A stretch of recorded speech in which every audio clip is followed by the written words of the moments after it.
Hi, my name is Elisa, and I'm one of the instructors for this CTE course. I want to welcome you to Module 2, The First Days of School. In Module 1, we took the opportunity to work with a partner for the first time in this class. You generated 2 snapshots of students, one an English language learner, and the other a native English speaker. Because of your work, we now have a roster of student profiles that can help us as we look deeper into how we can support students effectively and why this information is important to us as teachers. You'll be able to discover or remind yourself about some of the needs of English learners as they move through our schools and through our classrooms. If you are or were an English language learner at any point in your life, you'll certainly be able to relate to the information found in the videos and articles provided in the content section of Module 2. What do we mean by cultural competency? What is culturally relevant pedagogy?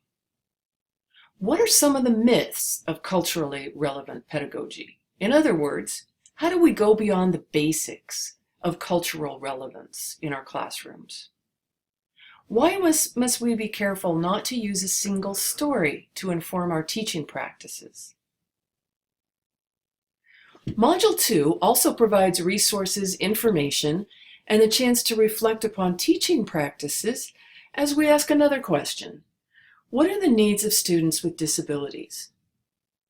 In considering instructional practices for students with emotional and behavioral disorders, it's important that we consider how the characteristics of their disability may hinder their ability to maintain engagement in learning.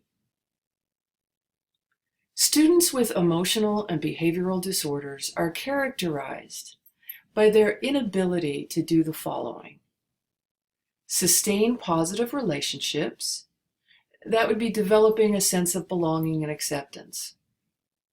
An inability to regulate emotions and modulate sensory input to really sustain interest over any period of time. Access the thinking skills needed to generalize information. Skills such as determining importance and relevance. And developing internal control that leads to intrinsically motivated behaviors.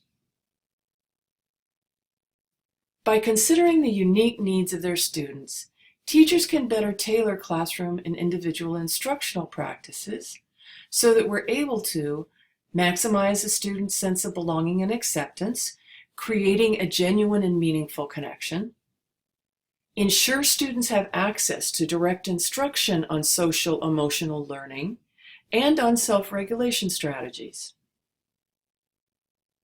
scaffold and differentiate instruction to support the individual learning needs of students, and embed opportunities for students to have control over their own learning and encourage self-monitoring.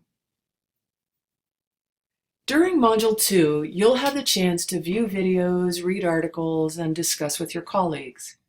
You'll find many resources to support you in uncovering the individual, unique, and special aspects of the students you teach. So let's jump in and start making connections with our students. Standards associated with your learning in this module can be found in the right-hand frame of this page.